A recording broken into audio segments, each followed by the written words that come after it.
तो बचिंद्र बाहर गया है क्या?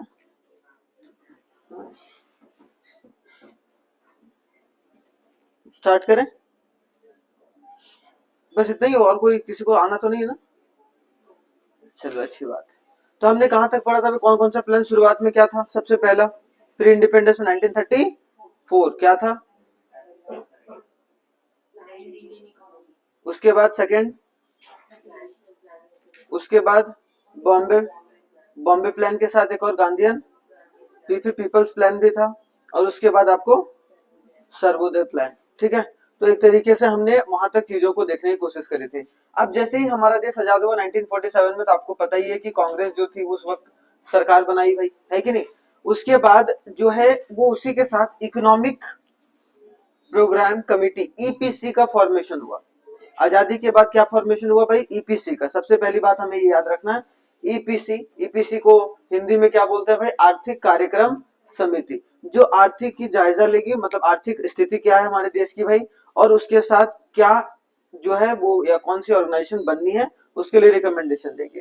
तो सबसे पहली बात जो है वो आर्थिक जो कार्यक्रम समिति है वो किसके द्वारा बनाया गया भाई? ऑल इंडिया कांग्रेस कमेटी के द्वारा, मतलब अखिल भारतीय कांग्रेस समिति के द्वारा, जो कि चेयरपर्सन कौन थे उसके? नेहरू जी थे। ठीक है, उनको शुरुआत से ही प्रधानमंत्री के कैंडिडेट के रूप में देखा जा रहा था, जिसके वजह से उनको इस कमेटी का भी चेयरमैन के रूप में बनाया गया, क्योंकि उनको एक तरीके से नॉलेज बहुत अच्छे तरीके से था सारी चीजों को लेकर, खास कर जो इंटरनेशनली और ग्लोबली भाई की क्या क्या चीजें कहाँ कहाँ चल रही थी। उनकी पढ़ाई लिखाई भी अंग्रेजी माध्यम से हुई थी, जिसके वजह से थोड़ा सा उनको बाहर में कोई दिक्कत परेशानी नहीं होता। जनरली हम लोग यही बोलकर चलते हैं वहां पर। The aim of the committee was to make a plan which could balance the private public partnership. मतलब सोचो, जो पब्लिक प्राइवेट पार्टनरशिप के बारे में, जो मिक्स्ड इकोनॉमी के बारे में हमने सुना है, वो जनरली स्टार्ट जो हुआ वो आपको देखने को मिलेगा इकोनॉमिक प्रोग्राम कमेटी के साथ ही शुरू हो गया था, कि हम लोग ना तो प्राइवेट को ज्यादा तवज्जो देंगे और ना ही हम लोग पब्लिक को ज्यादा तवज्जो देंगे। सिंपल सी मतलब बात यहाँ पर क्या थी भाई? ना तो हम कैपिटलिज्म को फॉलो करेंगे, ना तो हम लोग एक तरीके से सोशलिज्म को फॉलो करेंगे, ना तो समाजवाद। समाजवाद को दूसरा नाम क्या बोलते हैं, कोई बताएगा? कम्युनिस्ट हम बोल सकते हैं, लेकिन एक नॉन मार्केट बोल सकते हैं, नॉन मार्केट, गैर बाजार अर्थव्यवस्था, जहां पर बाजार बहुत कम रोल प्ले करता है। ठीक है, तो बोल सकते हैं नॉन मार्केट। हम लोग क्या बोलेंगे भाई? सोशलिस्ट। और अगर मार्केट इकोनॉमी बोल दिया जाए तो कैपिटलिस्ट को, पूंजीवाद को, जहां पर प्राइवेट या निजी क्षेत्र का दबदबा ज्यादा होता है इन कंपेयर टू सरकारी क्षेत्र का, मतलब सरकार का रोल बहुत कम होता है। इसको हम लोग आगे टाइप्स ऑफ इकोनॉमी में पढ़ेंगे। ठीक है, लेकिन आपको बस यहाँ याद रखना है कि हमारे जो प्लानर थे उन्होंने एक तरीके से क्या बोला कि भाई हमें बैलेंस प्राइवेट एंड पब्लिक जो पार्टनरशिप के साथ लेकर चलना है अपनी इकोनॉमी को, मतलब निजी क्षेत्र और सार्वजनिक क्षेत्र को साथ में लेकर चलेंगे। इसका उद्देश्य यही था। EPC recommended in 1948 to form a permanent planning commission in India. तो अगर कोई बोल दे कि प्लानिंग कमीशन या योजना आयोग बनाने का सिफारिश किसने करा या कौन सी कमेटी ने करा, तो आपको पता होना चाहिए ईपीसी ने करा, इकोनॉमिक प्रोग्राम कमेटी ने करा, कि भाई एक प्लानिंग कमीशन होना चाहिए। ठीक है, ये अपने आप में बहुत बड़ी बात है कि प्लानिंग कमीशन की जो रिकमेंडेशन है वो 1948 में किया गया था। ठीक है, पहली बात तो ये बात समझ में आ गई, यहां तक कोई दिक्कत नहीं। आगे देखो नेक्स्ट, अगर देखा जाए दो चीजें। अब जैसे ही प्लानिंग कमीशन, ईपीसी ने बोला भाई, इकोनॉमिक प्रोग्राम कमेटी ने बोला कि प्लानिंग कमीशन सेटअप होना चाहिए भाई 1948 में, तो 1950 में क्या हुआ भाई? प्लानिंग कमीशन की गठन हो गई। कौन से मार्च को? 15 मार्च। बहुत याद रखिएगा, बहुत इंपॉर्टेंट ये डेट है भाई, 15 मार्च 1950। और अगर इसके आगे अगर देखो तो एक और जो है राष्ट्रीय विकास परिषद का भी फॉर्मेशन हुआ था, जो आगे हम लोग अभी पढ़ेंगे भी, एनडीसी, नेशनल डेवलपमेंट काउंसिल। ठीक है, जो कि 1952 में हुआ था। तो ये तीन डेट याद रखना जरूरी है। ठीक है, अगर हम लोग पोस्ट इंडिपेंडेंस बात करें हमारे देश के जो आजादी के बाद, पहला क्या? 1948 ईपीसी फॉर्मेशन हुआ, उसने रिकमेंडेशन दिया कि हमारे देश में योजना आयोग प्लानिंग कमीशन बनना चाहिए, और 15 मार्च 1950 को प्लानिंग कमीशन जो है वो एस्टैब्लिश हो गया। उसके बाद एक एनडीसी बनाया गया, राष्ट्रीय विकास परिषद, जिसको हम लोग हिंदी में भी राष्ट्रीय विकास परिषद भी बोलकर चलते हैं, जिससे कंफ्यूज नहीं होना है कि राष्ट्रीय विकास परिषद, नेशनल डेवलपमेंट काउंसिल दोनों एक ही बात है। ठीक है, अगर इंग्लिश में भी आगे आपका राष्ट्रीय विकास परिषद लिखा हुआ तो आप समझ जाइएगा कि नेशनल डेवलपमेंट काउंसिल ही है जो 1952 में, जो कि इसका मूल काम क्या था कि ये योजना आयोग को, प्लानिंग कमीशन को प्रॉपर तरीके से सपोर्ट करके चले और उसकी जो भी योजना है उसको सही तरीके से ग्राउंड लेवल पर चीजों को कैसे लागू किया जाए उसके बारे में। क्योंकि अगर आगे चलकर अभी हम लोग देखेंगे नेशनल डेवलपमेंट काउंसिल के मेंबर सारे स्टेट के भी जो चीफ मिनिस्टर होते हैं वो अपने आप में ही एनडीसी के मेंबर होते हैं। प्लानिंग कमीशन हालांकि खत्म हो गया 2015 में, है ना। 2015 में प्लानिंग कमीशन का नाम बदल कर क्या कर दिया गया भाई, नीति आयोग। नीति आयोग का full form national institute of transforming India. कब, कौन से जनवरी को, 1 जनवरी 2015 को खत्म कर दिया गया। याद रखना है ये बात यहां तक, क्लियर। उसके बाद अनपैकिंग ऑब्जेक्टिव। अनपैकिंग ऑब्जेक्टिव का मतलब क्या, उद्देश्य का व्याख्या या फिर बोला जाए मेन उद्देश्य क्या था किसका, 5 ईयर प्लान जो फॉर्मेशन करना था किसको, योजना आयोग का। तो उसका मेन ऑब्जेक्टिव ये 4 था भाई। कोई भी पूछे ना सबसे मेन ऑब्जेक्टिव क्या था, वैसे ऑब्जेक्टिव तो बहुत सारे थे भाई, लेकिन जो ये 4 ऑब्जेक्टिव था, जो 4 उद्देश्य था, वो सबसे मुख्य उद्देश्य में से एक था। पहले भाई कि हमें ग्रोथ पर फोकस करना है। What do mean by growth, दो चीज होता है भाई, एक ग्रोथ होता है, अभी हम लोग आने वाले चैप्टर में पढ़ेंगे कि ग्रोथ और डेवलपमेंट एक अलग सा छोटा सा टॉपिक है। ग्रोथ और डेवलपमेंट में क्या फर्क है। ग्रोथ का मतलब होता है अगर देश में क्या है, प्रॉपर तरीके से अगर इनकम जनरेट हो रहा है तो इसका मतलब वो देश ग्रो कर रहा है। जैसे हम लोग बोल दें कि भाई हमारे देश में जीडीपी जो है वो एक तरीके से बहुत शानदार तरीके से बढ़ रही है, मतलब हमारा देश क्या कर रहा है भाई, ग्रो कर रहा है। हो सकता है ये जॉबलेस ग्रोथ भी करे, ठीक है, हो सकता है कि गरीबी कम नहीं हो रही उसके बाद भी ग्रोथ कर रहे, तो मतलब डेवलपमेंट नहीं हो रहा। डेवलपमेंट का मतलब क्या होता है, डेवलपमेंट का मतलब होता है कि जीडीपी के बढ़ने के साथ साथ जो चीजें हैं, मतलब हेल्थ भी अच्छा, हेल्थ फैसिलिटी भी प्रोवाइड हो रहा है, फिर आपको इंफ्रास्ट्रक्चर डेवलप हो रहा है, ठीक है, उसके बाद आपको एजुकेशन अच्छे से मिल पा रहा है, पॉवर्टी कम हो रहा है, हैप्पीनेस बढ़ रहा है, हैप्पीनेस इंडेक्स में हम लोग अच्छा परफॉर्म कर रहे हैं। इसीलिए हम लोग देखो ह्यूमन डेवलपमेंट इंडेक्स निकाला जाता है अलग तरीके से, है ना। उसमें हेल्थ, एजुकेशन और इनकम तीनों को पार्ट माना गया है। तो ह्यूमन डेवलपमेंट ही नाम क्यों रखा है, ह्यूमन ग्रोथ इंडेक्स भी तो रख सकते थे हमको। डेवलपमेंट इसलिए रखे क्योंकि वहां इनकम के साथ साथ हेल्थ और एजुकेशन भी सबसे ज्यादा प्रायोरिटी बेसिस पर रखा गया है, जो कि अपने आप में इंपॉर्टेंट है। तो सबसे पहला तो ग्रोथ के ऊपर फोकस किया है भाई, हम लोग अपने देश में पैसा जुटाना है, पैसा इकट्ठा करके चीजों को लेकर चलना है। दूसरा काम ये था मॉडर्नाइजेशन, कि आधुनिकरण करना है। आधुनिकरण किस पर भाई, एग्रीकल्चर में हो जाए या फिर आपको इंडस्ट्री में, ये दो क्षेत्रों पर ज्यादा फोकस किया गया, दो सेक्टर्स पर, कि प्राइमरी सेक्टर प्राथमिक क्षेत्र और जो सेकेंडरी सेक्टर है उन दोनों में एक तरीके से हम किस तरीके से मॉडर्न टेक्नोलॉजी का इस्तेमाल करके चीजों को इम्प्लीमेंट कर सकते हैं, जो कि अपने आप में ही बहुत इंपॉर्टेंट था भाई हमारे देश के लिए उस वक्त, है कि नहीं। और जनरली जितने भी मॉडर्नाइजेशन टेक्नोलॉजी इस्तेमाल हम लोग करते थे या फिर करने की कोशिश भी करी हमने, वो जनरली इंपोर्ट करके कोशिश करी, क्योंकि हमारे देश में उस वक्त कैपिटल गुड्स, पूंजीवाद वस्तु जो है वो एक तरीके से बन नहीं रहा था, जो कि एक तरीके से मॉडर्नाइजेशन पर फोकस करने के लिए हमें मजबूर किया भाई। सिंपल सी बात है, हमारे पास वैसे इंडस्ट्री नहीं थी ना भाई, कैपिटल इंटेंसिव। कैपिटल इंटेंसिव का मतलब पूंजीवाद जो इंडस्ट्री, मतलब पूंजीगत है, जो पूंजीगत इंडस्ट्री मतलब जो मशीन वगैरह बना रहा हो, मशीन वगैरह हम लोग नहीं बना, जनरली हम लोग क्या करते थे, इंपोर्ट करते थे। फिर तीसरा जो फोकस किया गया वो सेल्फ रिलायंस। तो यहीं से आपको ये पता चल रहा है सेल्फ रिलायंस का मतलब ही हो गया क्लोज्ड इकोनॉमी, है ना। कि 1948 तक तो हम लोग एक तरीके से 1947 तक हमारी इकोनॉमी ओपन इकोनॉमी जनरली बोल सकते हैं, लेकिन उसके बाद जो है 1948 या 1947 से 1951 सॉरी 91 तक, 1991 तक, जब तक एलपीजी रिफॉर्म नहीं हुआ तब तक हमारी इकोनॉमी लगभग समय आपको देखने को मिलेगा क्या थी, क्लोज्ड इकोनॉमी थी। और वो चीज पता चलता है सेल्फ रिलायंस की भाई हम लोग आत्मनिर्भर बनेंगे।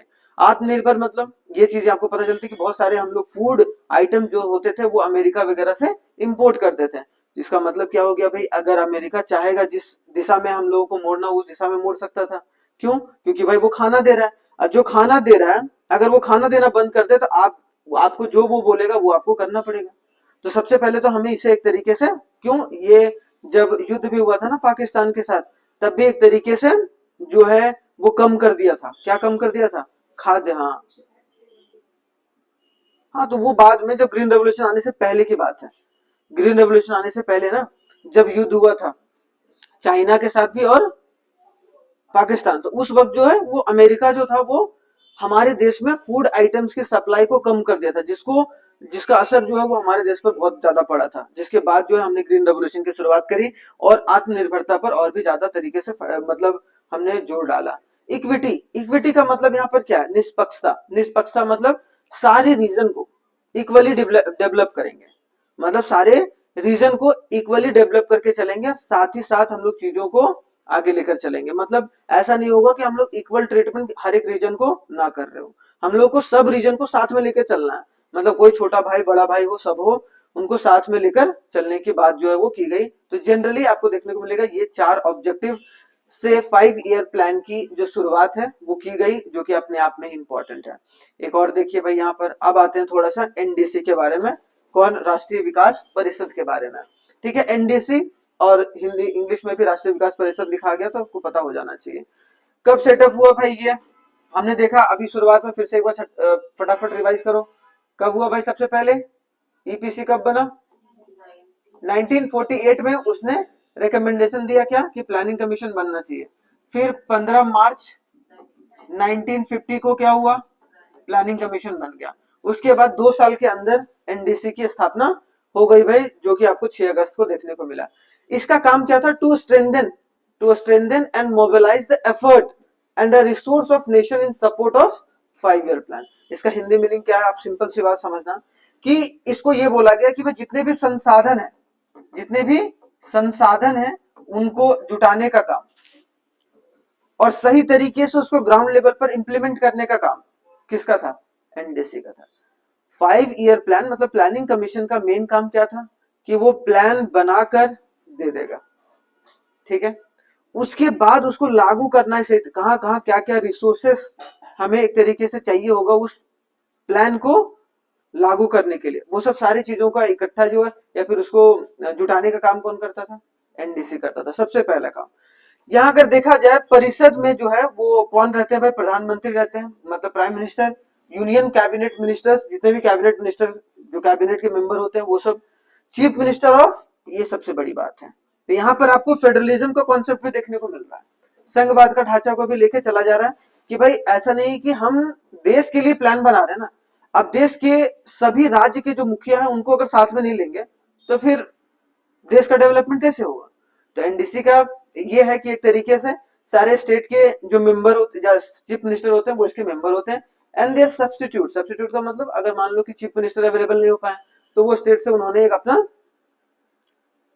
प्रतिस्थापन व्यक्ति जो है, प्रतिस्थापन इन द सेंस उसके बदले किसी व्यक्ति को भेज दिया गया, ठीक है, जो कि आप समझ सकते हैं जनरली वो फाइनेंस मिनिस्टर होंगे या स्टेट के, या फिर उसको वहां के जो होम मिनिस्टर होते हैं जो स्टेट के, जनरली उनको एक तरीके से देखा जा सकता है।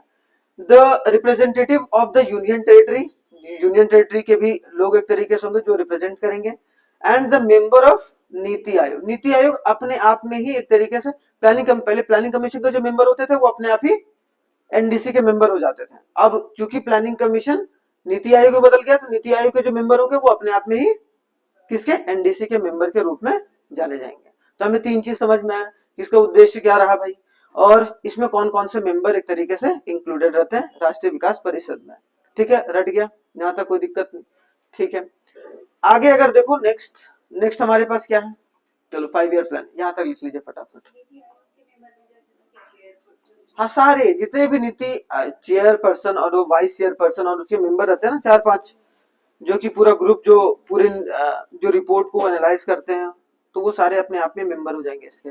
मतलब कभी भी अगर एनडीसी की मीटिंग होगी, जनरली वो 3 महीने 6 महीने ऐसे होता है, कभी कभी भी बुलाया जा सकता है प्रधानमंत्री या नीति आयोग के द्वारा, तो वो सबको जाना पड़ता है। अगर चीफ मिनिस्टर अवेलेबल नहीं है तो एक जनरली चीफ मिनिस्टर ही जाते हैं, ताकि जो है वो सेंटर के साथ एक बार बातचीत हो पाएगी। सेंटर के साथ अगर कनेक्शन बना के आप नहीं रखोगे तो फिर आपको पैसा कहाँ कौन देगा, पैसा तो एक्चुअल सेंटर से ही आता है।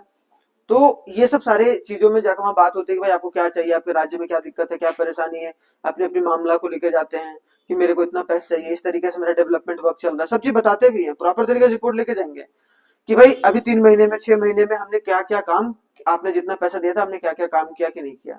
और जब से नीति आयोग बना तब से मॉनिटरिंग कुछ ज्यादा बढ़ गया इन कंपेयर टू रेगुलेशन, मतलब जो भी रेगुलेशन चल रहा है वो चल रहा है लेकिन मॉनिटरिंग ज्यादा चल रहा है। जैसे आप रेलवे में देखो, रेलवे में आजकल मॉनिटरिंग बहुत ज्यादा हो गया है। मॉनिटरिंग मतलब कि हम देखा जा रहा है कि भाई सही से काम हो रहा है कि नहीं हो रहा है। अगर वो चीजें बढ़ जाती है तो एक व्यवस्था आप सुधरने में ज्यादा समय नहीं लगता है। तो ये सरकार को ज्यादा फोकस करके चलना चाहिए, जो कि करके चल भी रही है। अब देखिए क्या होता है। ठीक है, जल्दी इसको लिख लीजिए फटाफट।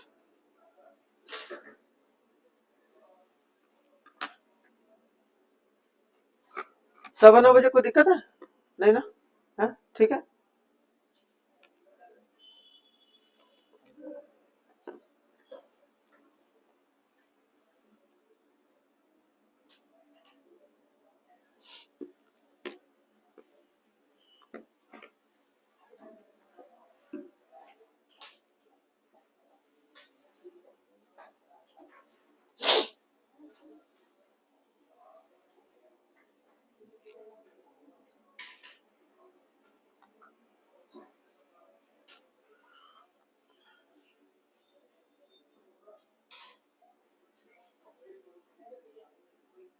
हाँ बताइए। कितना परेशान हो रहे थर्ड पार्टी?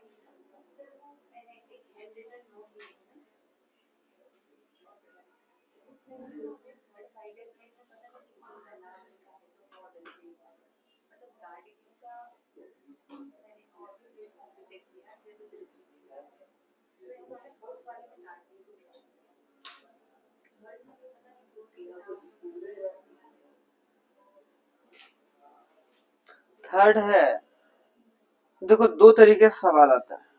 जो गैडगिल योजना है वो थर्ड 5 ईयर प्लान की योजना मानी गई है, और उसके अलावा आपने इसमें देखा है किसमें बोलते हैं, रमेश सिंह में।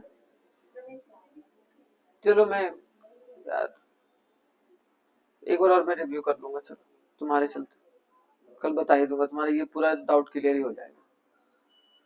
वैसे उनका जो पूरा स्ट्रैटेजी था ना वो फोर्थ 5 ईयर प्लान में लागू हुआ था, लेकिन योजना उनका थर्ड 5 ईयर प्लान में स्टार्ट हो गया था शुरुआती दिनों। मतलब जो गैडगिल योजना है ना वो थर्ड 5 ईयर प्लान में ही लागू हुआ था, लेकिन उनका और भी कुछ जो चीजें थी वो छूट गई थी, जिसकी वजह से वो फोर्थ 5 ईयर प्लान में पूरे तरीके से लागू हुआ। पूरा गैडगिल योजना थर्ड 5 ईयर प्लान में लागू नहीं हुआ। पूरा जो गैडगिल योजना है वो फोर्थ 5 ईयर प्लान में लागू हुआ है। ठीक है, तो जनरली थर्ड ही लिखते हैं, लेकिन उनका अगर कोर कॉन्सेप्ट देखा जाए तो फोर्थ में लिखते हैं हम लोग। सवाल दो तरीके से आ सकते हैं ना। सवाल जैसे मान लो कि, रुको बताता हूँ सवाल कैसे आएगा।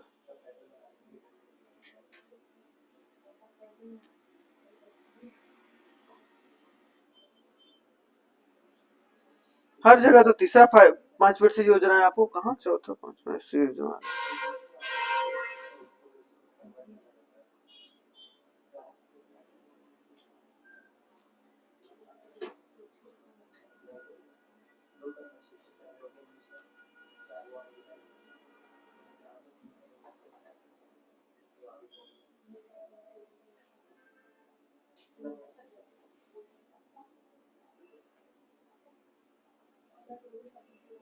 दिखाइए।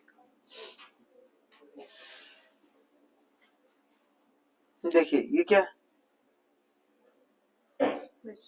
हाँ तो किस 5 वर्षीय योजना में गैडगिल योजना के रूप में जाना जाता है? किसका? कैसे बोल रहा, कहाँ देख लिया आपने? बेस्ड ऑन, देखो ये गैडगिल फॉर्मूला, और ये थर्ड में क्या लिखे हैं भाई? कुछ नहीं लिखा हुआ।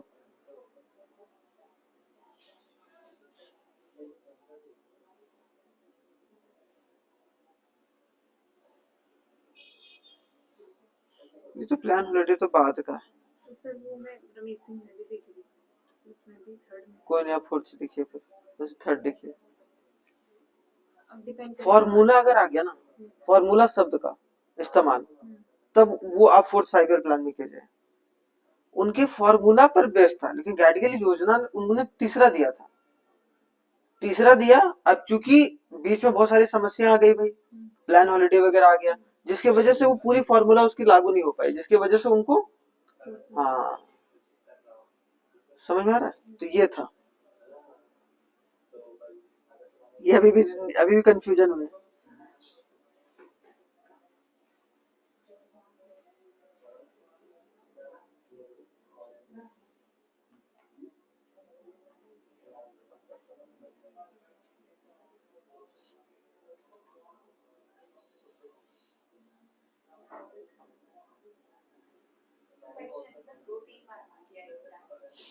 थर्ड लिखिएगा, राइट होगा, कोई दिक्कत नहीं है। फॉर्मूला शब्द आगे रखा गया तो आप उसको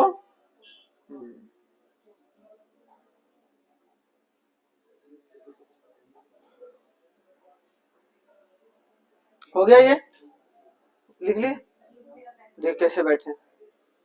हाँ, मतलब बेंच गंदा नहीं हुआ। आप लिखे हो इसको पूरा? अच्छा लिख रहे हो बचेंद्र, लिख रहे हो गया, आगे देखें।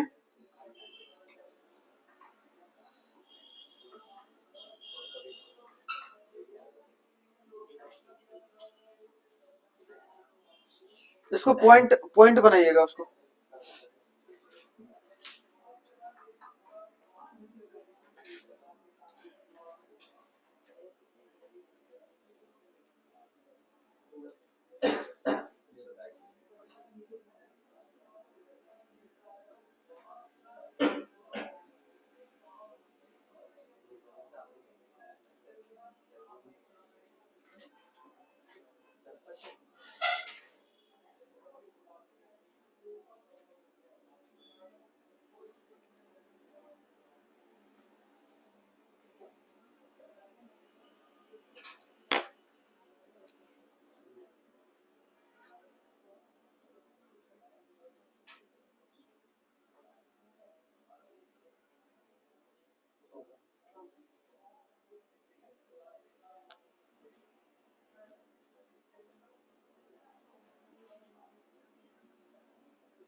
पढ़ लो थोड़ा सा, याद कर लो ना अभी। यही तो है रिवीजन का, अगर तुम लोग पढ़ रखे हो तो याद हो जाना चाहिए फिर सारी चीजें ना। पूछे फिर, इसीलिए तो यही तो समय है। ऐसा है कि आप बैठ के यहाँ पर जब ये लोग लिख रहे हैं, मान लीजिए कि आपका लिखा हुआ है, तो आप उसमें चीजों को थोड़ा सा एनालाइज कर लीजिए कि देखो मेरे को याद है कि नहीं याद है। यही तो है, यही तो आत्म ध्यान है तो आगे बढ़ जाए, ठीक है।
वीपीसी ने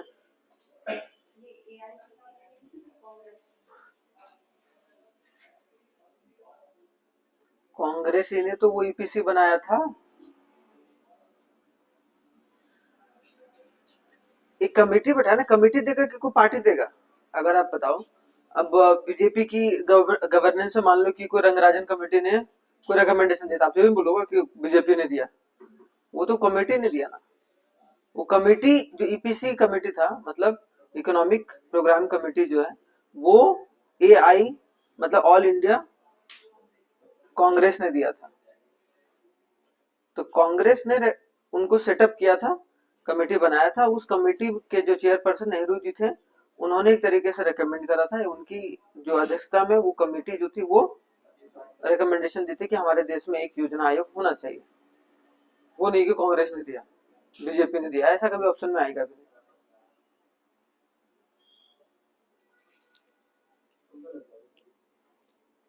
नौकरी कौन लग जाएगा नौकरी? हाँ नौकरी तो जिसका चश्मा लग गया वो नौकरी तो लग ही जाएगा। चश्मा लगने का मतलब क्या हुआ कि अरे हाँ वही मैं बता रहा हूँ ना, तो रीडिंग मतलब आप पढ़ने में इच्छुक हैं। अरे वो रीडिंग क्लास है, वो पावर वाला नहीं है। रीडिंग क्लास अलग से आ रहा है, मैं तो अपने लैपटॉप में बैठता हूँ तब रीडिंग क्लास इस्तेमाल।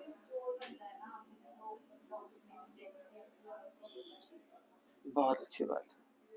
अब कल से वो भी सोच रहा है बच्चेंद्र मैं भी बनवाऊंगा है। पावर का है तब तो कोई दिक्कत नहीं लगाते हो। पावर का बना फिर आंख और खराब हो जाए।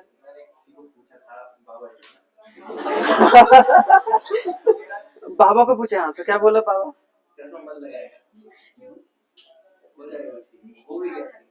हो गया? नहीं भाई। अच्छा हाँ हाँ, वो एक्सरसाइज एक्सरसाइज जो होता है, योग करते हो ना, तो सही है। तो ठीक हो गया। बाबा जी पर ज्यादा भरोसा मत करो। अच्छा चेक कराया, ठीक है तो है, तब तो ठीक।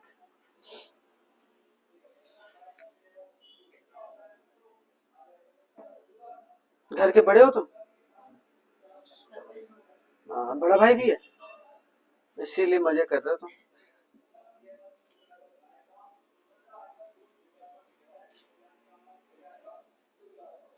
क्या पढ़ रहे हो तुम? हिस्ट्री पढ़ रहे हो? ओहो। चंद्रगुप्त मौर्य का क्या हाल है भाई? अच्छा मॉडर्न चले गए तुम।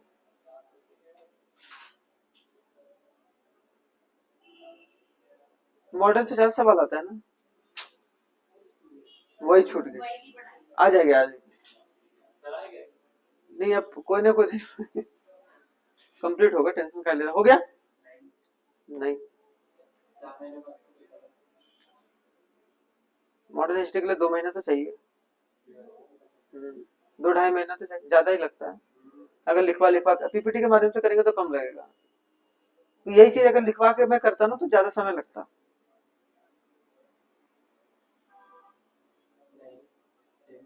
नहीं,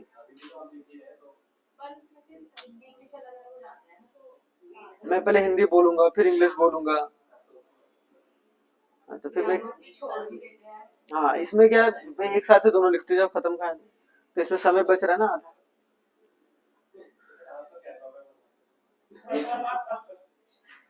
तो कहाँ बना बताओ? Power point presentation? नहीं मैं उसमें मजा नहीं आता ना मेरे बनाने। मैं कैनवा, कैनवा में ऑटो सेव रहता है सब।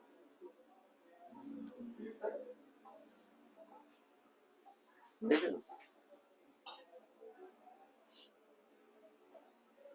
जब टेक्नोलॉजी तो का इस्तेमाल करो ना, जैसे मैं क्या करता हूँ इंग्लिश वाला पार्ट में लिख दिया मैंने, वहां एक ट्रांसलेट का ऑप्शन कैनवा में दे दिया है। तो आप क्या करो, हैं? हाँ प्लस में, हाँ हाँ।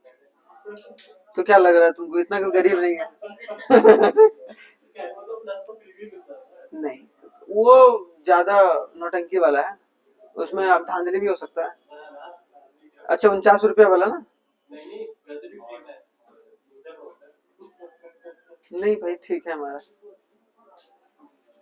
2 नंबर का काम कर रहा है ये अभी।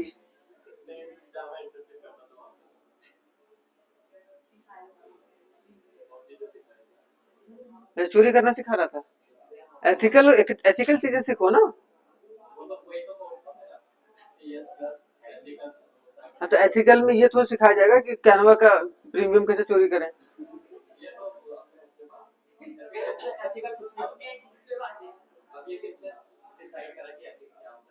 क्यों नहीं होगा? अगर जो गलत है वो गलत है, मर्डर करना एथिकल थोड़ी ना हो गया। हाँ तो कंडीशन आ गया ना, कंडीशन आ गया। तो कंडीशन में अगर मान लो कि मेरे को मारने आ रहा है, मैंने अपने आत्म सुरक्षा में उस चीज को मारने की कोशिश करी तो कोई दिक्कत नहीं, अगर उसका प्रॉपर प्रूफ है। लेकिन केस तो बनेगा, केस तो तब भी होगा। तो एथिकल कैसे नहीं? एथिक्स हमेशा काम आता है भाई, इसीलिए तो आपको यूपीएससी में एथिक्स पढ़ाया जाता है? नहीं, इंसान भी है बहुत सारे जो एथिक्स को फॉलो करके चलता है। ऐसा थोड़ा है कि कोई इंसान, देखो एक्सेप्शन इज ऑलवेज देयर। लेकिन आप हर एक चीज को देखो, एक चीज होता है कि आप बोल रहे हो पूरी तरीके से गलत है, आप बोल रहे हो नहीं पूरी तरीके से सत्य है, कभी भी नहीं होता, कभी भी नहीं होगा कि ये पूरा सच है ये पूरा झूठ है। कहीं ना कहीं हर दोनों चीज का एक दो पक्ष होगा चलेगा। आगे देखो भाई, हमने क्या क्या देखा अभी? 3 चीज देखा, ईपीसी देखा, प्लानिंग कमीशन देखा, नेशनल डेवलपमेंट काउंसिल देखा। यहाँ तक कंप्लीट। अब आते हैं फर्स्ट 5 ईयर प्लान के ऊपर, जो कि इंपॉर्टेंट है। ठीक है, पहला पंचवर्षीय योजना में क्या बात की गई भाई? आपको पता है कि जैसे नेशनल प्लानिंग कमीशन बना तो 1951 में फर्स्ट 5 ईयर प्लान लाया गया भाई। सबसे पहला जो 5 ईयर प्लान था वो फोकस किस पर किया गया था? एग्रीकल्चर के ऊपर। तो हमें याद रखना है कि agriculture sector including the irrigation, ये दो चीज, इरिगेशन और पावर प्रोजेक्ट। पावर प्रोजेक्ट का मतलब क्या हुआ भाई? बिजली वगैरह उत्पादन करने के लिए जो एक तरीके से प्रोजेक्ट लगाया गया, वो एक तरीके से फोकस किया गया बिजली परियोजना के ऊपर और सिंचाई के ऊपर, और साथ ही साथ कृषि क्षेत्र को बढ़ावा देने के लिए। सबसे पहला साल जो हमने टारगेट करा, ये जरूर याद रखना है, 2.1%। और हमने जो अचीव करा वो कितना करा? ये जीडीपी का है, याद रखना कि अगर हमने 2.1%, हमने सोचा था कि हमारी जीडीपी ग्रो करेगी, लेकिन हमने कितना ग्रो करा भाई? 3.6%, जो कि अपने आप में ही मोर देन द टारगेट। ऐसा बहुत कम हुआ है कि मोर देन द टारगेट हमने अचीव करा, 2-3 बार ही हुआ है 5 ईयर प्लान में। तो इसको थोड़ा सा देख के जरूर चलना है। इट वॉज बेस्ड ऑन, दो लोग थे भाई, हैरोल्ड और डॉमर। इन दोनों के द्वारा जो है वो ये प्लान बनाया गया था, सबसे पहला प्लान, जो याद रखना है आपको। यहाँ पर ज्यादा जो पैसा दिया गया था, खास करके huge allocation was made to Bhakra Nangal या नंगल डैम। कहां पर है भाई? पंजाब। कहां पर है? पंजाब।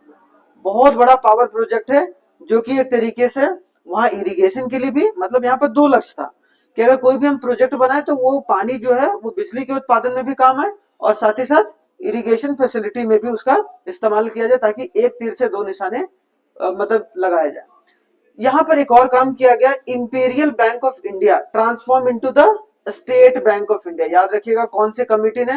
गोरवाला कमिटी ने रिकमेंडेशन दिया था कि जो imperial imperial bank of India है, उसको, उसका नाम बदलकर आप क्या कर दो? स्टेट बैंक ऑफ इंडिया कर दो, जो कि अपने आप में इंपॉर्टेंट है। और इसके साथ साथ 5 IITs, Indian institute of technology, जो है वो सेटअप किए गए थे हमारी कंट्री में, जो कि एक तरीके से हायर एजुकेशन को बढ़ावा देने के लिए भी था, क्योंकि हमारे देश में एजुकेशन का मामला बहुत गड़बड़ था 1947 के आसपास भाई। तो उसमें थोड़ा सा एक क्रेडिबिलिटी लाने के लिए कि सरकार इसको देख के चलेगी, और सरकार, एक सरकारी विश्वविद्यालय होगा ऐसा जहां पर टेक्नोलॉजी को ज्यादा तवज्जो दिया जाएगा, है ना। अब देखो कोई इंडियन इंस्टीट्यूट ऑफ टेक्नोलॉजी में जाता है तो टेक्नोलॉजी का ही माध्यम तो सीख पा रहा है कि नहीं, कि अलग अलग टेक्निक का या अलग अलग टेक्नोलॉजी का इस्तेमाल कैसे करें हम अपनी इनोवेशन को बढ़ाने के लिए। सिंपल सी बात है। तो ये मेन फोकस था 5 में। तो हमने हमने रट लिया भाई, क्या रट लिया? 2.1% इसका टारगेट था, हमने अचीव करा 3.6%। फोकस किस पर था? एग्रीकल्चर के साथ साथ मतलब इरिगेशन, सिंचाई और बिजली परियोजना के ऊपर था, दो चीज। तीसरा हैरोल्ड डॉमर मॉडल पर बेस्ड ये 5 ईयर प्लान था। इसी इसी 5 ईयर प्लान में गोरवाला कमेटी के रिकमेंडेशन से एसबीआई की सेटअप की गई भाई, और जिसको पहले क्या नाम बोला जाता था? Imperial bank of India. उसके बाद यहाँ पर भाखरा नंगल डैम भी एक तरीके से बनाया गया, और उसमें बहुत ज्यादा पैसा जो है वो उसमें एलोकेट किया गया था। उसके बाद 5 आईआईटीज भी खोले गए थे इसी 5 ईयर प्लान में। तो याद हो जाना चाहिए, जब इसको 2-4 बार पढ़ोगे तो अपने आप ही याद हो जाएंगे, ये जरूर याद रखना। बोलोगे सर परसेंटेज कैसे याद रहेगा, लेकिन याद रखना ही है। बहुत बार डायरेक्टली क्वेश्चन पूछ लेता है, जैसे ग्रुप सी हो गया, एसएससी वाले एग्जाम वगैरह में, तो यहाँ से डायरेक्ट क्वेश्चन आ जाता है। तो आप थोड़ा सा, अगर आप एसएससी एग्जाम दे रहे हैं या ग्रुप सी का दे रहे हैं, तो थोड़ा सा ध्यान रखिएगा, हेरोडोमल ध्यान रखना है। उसके बाद आपको इंपीरियल बैंक कौन सा ये गोलवाला कमेटी, ये जरूर याद रखना है, जो कि इंपॉर्टेंट है। और हमने कुछ कमेटी का नाम बताया था ना इसके पहले, कौन? हाँ, नेशनलाइज क्या, सरकारी बैंक था ना, सरकार के अधीन था, तो सरकार के अधीन नेशनलाइज क्यों होगा?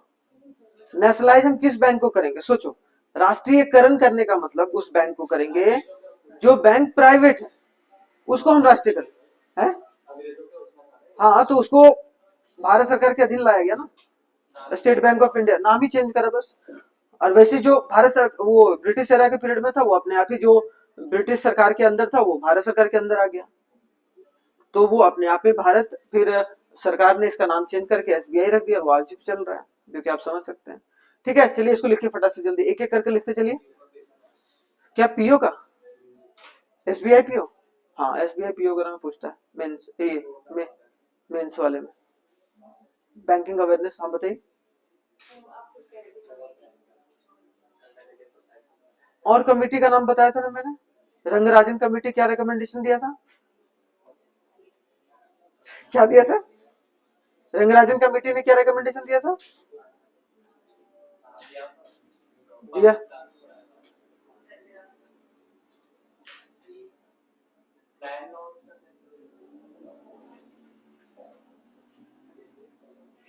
हर बात बताना पड़ता है भाई, तुम लोग भूल जाते हैं।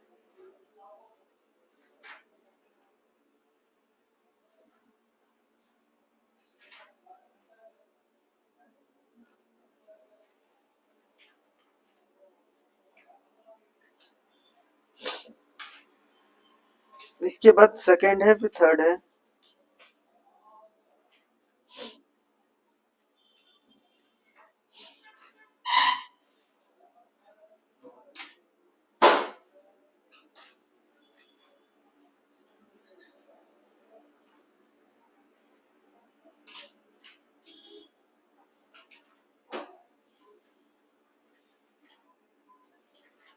हाँ, पेज ही पलटते रहो।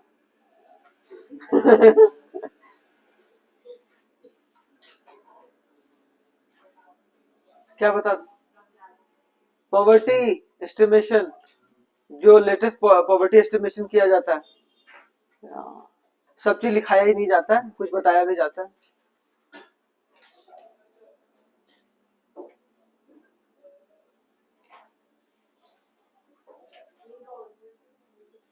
एक और था, क्या था? तेंदुलकर कमेटी, श्री रंगराजन से और कुछ था?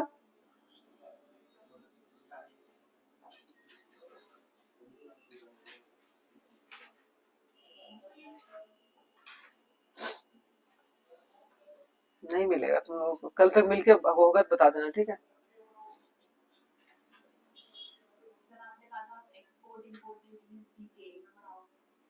एक्सपोर्ट और इम्पोर्ट ड्यूटीज नहीं बताया था मैंने? अब एसबीआई का, आरबीआई का एग्जाम दे रहे हो।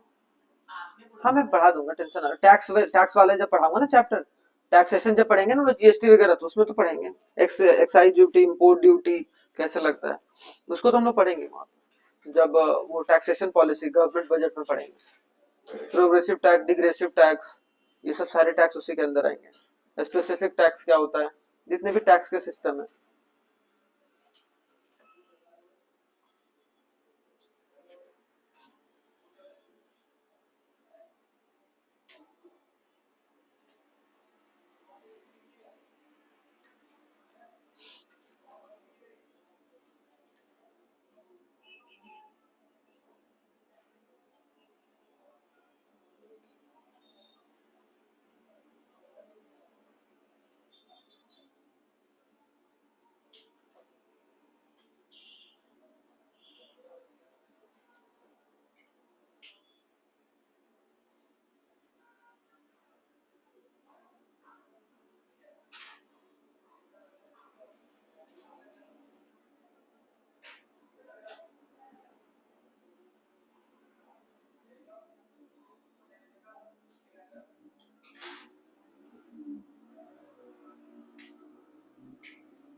फर्स्ट 5 ईयर प्लान में क्या क्या हुआ, फिर से रिवाइज कीजिए तो एक बार। फोकस किया, और दूसरा ज्यादा पैसा लोकेट किया गया उसको बनाने के लिए, और आगे, और 5 IITs 2.1 से 3.6, बस याद हो गया। ऐसे ही याद होते हैं, ऐसा ना बैठ के फिर याद कर रहे हो बच्चा जैसा। हमें क्वेश्चंस, आपको क्वेश्चंस हमेशा, कभी भी अगर इंटरनेट खोलो ना तो क्वेश्चंस देखने की कोशिश करो, क्वेश्चन स्क्रॉल करने की कोशिश करो, क्वेश्चन आ रहा है कि नहीं हो रहा। उससे क्या होगा, वो माइंडसेट धीरे डेवलप होगा ना, क्वेश्चन बेस्ड आप कॉन्सेप्ट को पढ़ने की कोशिश कर रहे हैं, ना कि सिर्फ कॉन्सेप्ट कॉन्सेप्ट। फिर आपको क्वेश्चन बनाना नहीं आएगा, क्वेश्चन में क्या किस तरीके के ऑप्शन आते हैं वो छाटना नहीं आएगा, आपको एलिमिनेट करना नहीं आएगा। तो कभी नोट्स पढ़ते हैं ना खास कर तो क्वेश्चन के थ्रू पढ़ा कीजिए। जब एक बार नोट्स पढ़ लिए, उसके बाद जब भी आप इंटरनेट वगैरह खोले तो उसमें क्वेश्चन देखिए, या फिर जो यूट्यूब चैनल है वहां पर क्वेश्चन कौन बता रहा है, क्वेश्चन के हिसाब से उसको बताने की कोशिश कीजिए, ताकि ज्यादा इंपॉर्टेंट, अगर कॉन्सेप्ट क्लियर है तो।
कौन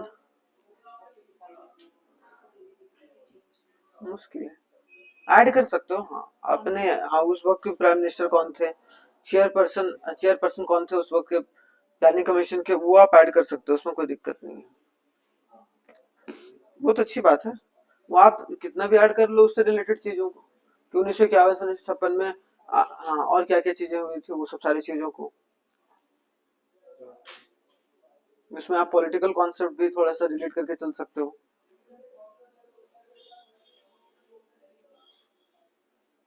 संविधान इससे पहले लागू होता कि बाद में? पहले लागू हो गया, हो गया कंप्लीट। चलिए अब दूसरा 5 ईयर प्लान देखिए, इसमें भी रट जाइएगा आप लोग। दूसरा जो 5 ईयर प्लान था, हमने क्या बोला भाई, कि हमारी सबसे बड़ी गलती क्या हुई कि हमने प्राइमरी सेक्टर से कूद के कहा चले गए, टर्सरी में। प्राइमरी सेक्टर पर ज्यादा से फोकस भी नहीं करा, मतलब दूसरे में इंडस्ट्री पर गए हम लोग, लेकिन एक्चुअल में अगर हमारी पूरी ओवरऑल अगर प्लानिंग देखी जाए तो हमने शिफ्ट किया है प्राइमरी से टर्सरी की तरफ, सेकेंडरी पर ज्यादा ध्यान नहीं दिया, एक ये 5 ईयर प्लान को छोड़कर, बाकी सब में थोड़ा थोड़ा दिया। सेकेंड 5 ईयर प्लान में हमने, जो कि 1956 से 1961 जो चला, उसमें हमने ये ध्यान दिया कि भाई भारी उद्योग और पूंजीगत वस्तु, मैंने क्या बताया था अभी, पूंजीगत वस्तु कि कैपिटल गुड्स हम लोगों को बाहर से इंपोर्ट करना पड़ रहा था, तो हमने सोचा कि भाई यहीं पर इंडस्ट्री लगाया जाए और यहीं पर एक तरीके से कैपिटल गुड्स का निर्माण किया जाए, जिससे एक तरीके से जो छोटे छोटे इंडस्ट्री है उनको वो कैपिटल गुड्स दिया जाए, ताकि वो अपनी प्रोडक्शन को, उत्पादन को कर सके। तो इसीलिए rapid industrialisation with a focus on the heavy industry and the capital.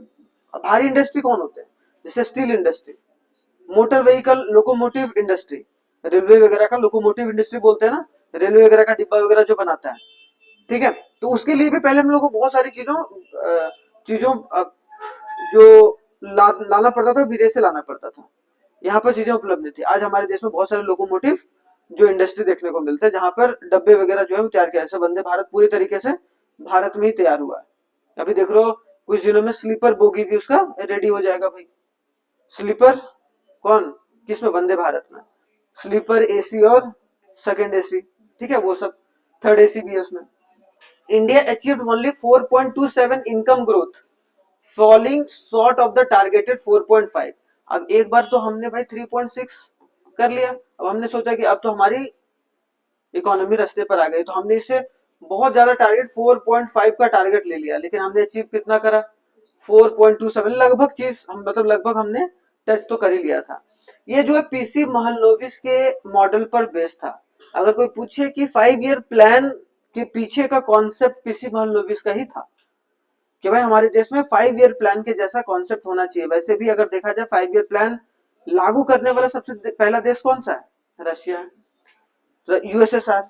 USSR से ही हमने ये कॉन्सेप्ट को एक तरीके से लिया था, और जिस पर जो पूरा माइंड था उसके पीछे का कि किस तरीके का क्या होना चाहिए नहीं होना चाहिए, वो पीसी महलनोबिस का था, जिन्होंने एक तरीके से सेकेंड 5 ईयर प्लान में उन्होंने इंडस्ट्री पर ज्यादा फोकस करा। उनका शुरुआत से मानना था कि सिर्फ एग्रीकल्चर पर फोकस करने से हमारा देश कभी बढ़ नहीं सकता है, तो हमें इंडस्ट्री के ऊपर भी उतना ही फोकस करके चलना पड़ेगा, तभी हम लोग आगे चलकर मैन्युफैक्चरिंग हब बना सकते हैं। लेकिन क्या से क्या हो गया देखो, सेकेंड इंडस्ट्रियल पॉलिसी भी 1955 में आ गया।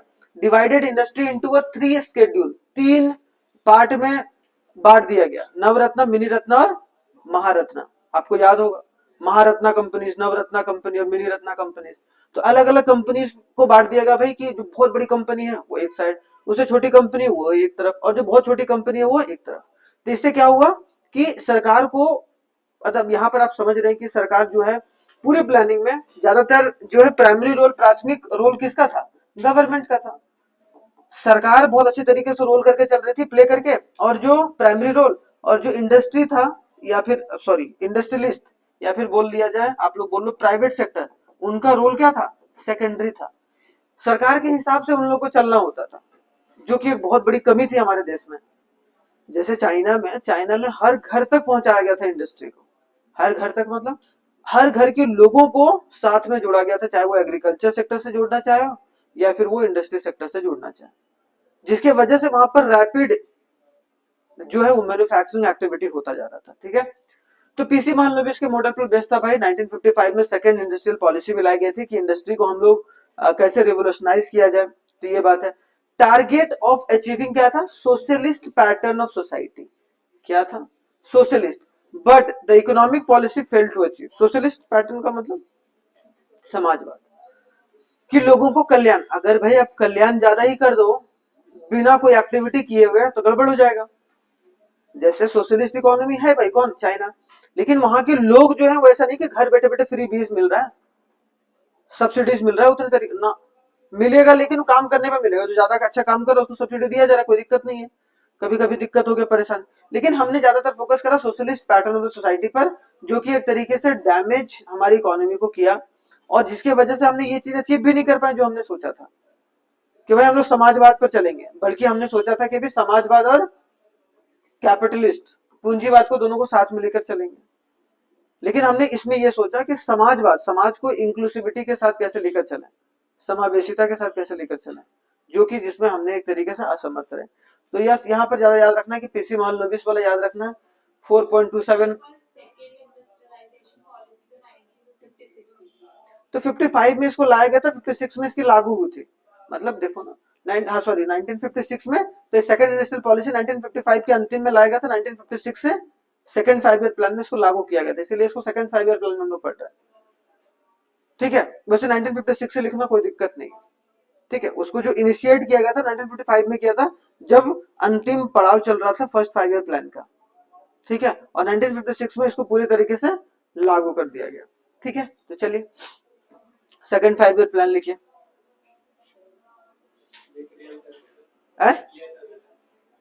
क्या क्लियर कर दे, हाँ इसको क्लियर कर दो।